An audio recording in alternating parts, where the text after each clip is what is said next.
Hello guys, my name is Yana and I'm Bulgarian, and in this short video I'd like to tell you why I call my own country Bulgaria paradoxen land, country of paradox.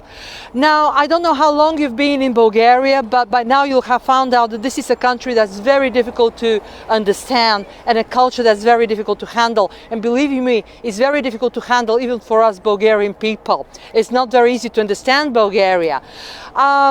Well, the only thing everybody agrees upon is that it's very beautiful and poor, or very poor but very beautiful as well. Beyond this, everything is very hazy, very unclear. Now, once you've set foot in Bulgaria, you find out that this is a country of paradox. Believe you me, the first paradox is that when you come to Bulgaria, you'll see for yourselves that, well, every probably fifth Bulgarian seems to be driving a big expensive car, an SUV, even me. Okay, now another thing, Bulgaria is actually the poorest country in the European Union. Nevertheless, people don't look poor, okay, and they drive big cars. Well, this is one very important thing, one very important paradox.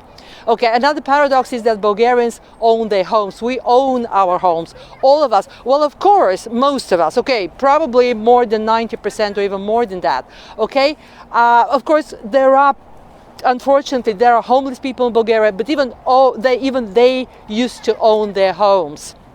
Another paradox is that even though Bulgaria has a lot of arable land, fantastic agricultural arable land, fertile land, even I do own arable land through my mom. I inherited it from my mother, okay? And she inherited it from her father. Well, in spite of all that, we import agricultural products. We even import tomatoes, believe me, I take it as a personal insult. Bulgaria used to be known as the country of peppers, of the best peppers in Europe. Now we import agricultural products. Okay, that's another paradox. Yet another paradox is that we have the best ratio, probably the best in the world ratio of, good wines that at the same time cheap wines, okay? So the price and quality ratio of Bulgarian wines is very good, believe you me. Another big problem, another big paradox is that even though we have huge history, incredible history, this is a nation that has been existed for 1,300 years, okay? We have the oldest city in Europe, the oldest living city in Europe, Plovdiv, the second biggest city in Bulgaria, is 8,000 years old. Nevertheless, we Bulgarian people have very low confidence when it comes to culture, and not only about culture, okay?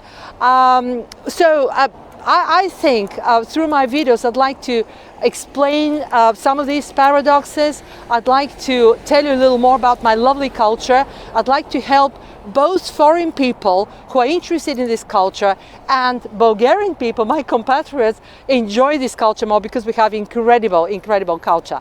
I'd like to show you a little around the country. I'd like to tell you a little about the language as well. And the country and the culture are actually, you'll find a lot of mixes here, incredibly charming mixes.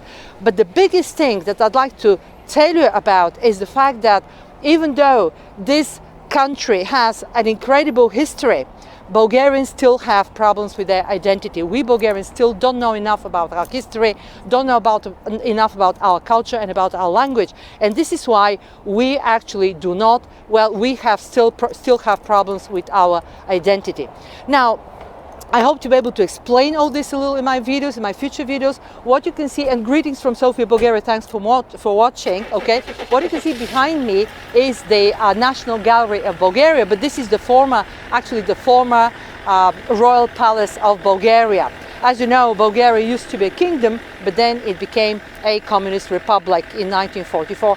And this Royal Palace is quite modest actually, and pretty run down right now, has been turned into a national gallery.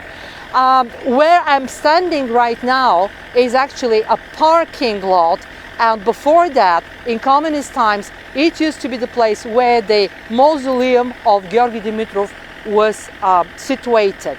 Now, this is a very good example of how we treat our history and how much confusion there is in our identity about who we are and why we are what we are. Okay, as I said, right across from the Royal Palace, former Royal Palace, there used to be here, exactly where I'm standing, the actually mausoleum of Georgi Dimitrov. Georgi Dimitrov was the first communist leader of Bulgaria, and right after he died, okay, a mausoleum was erected in his memory and in his honor, exactly like the mausoleum of Lenin in Moscow. The difference between, okay, Lenin Mausoleum, our mausoleum, was that our mausoleum was blown.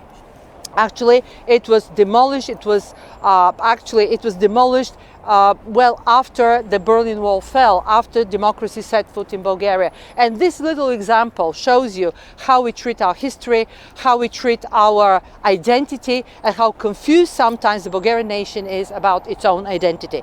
Now, thank you for watching again, and greetings from Sofia, Bulgaria, and I hope to be able to explain a little of this enigmatic country. One last thing I wanted to tell you is that Bulgaria is probably the last Mohican in Europe, the last of the uncharted European territories. The very last one, believe you me, will be Albania. Okay, when they get in the European Union, they'll be really interesting. But until probably 10, 20, 30 years ago, Bulgaria was not even on the map of Europe, not even on the map of the world, so to speak. And it's still not very, well, it's still not much is known about Bulgaria still. Well, more and more people come to Bulgaria, and more people get acquainted with its culture, but it's still very, very unclear. And I hope to be able to show you a little of my culture, the way I see it. Thank you for watching, and greetings from Sofia again. Thank you. Stay well.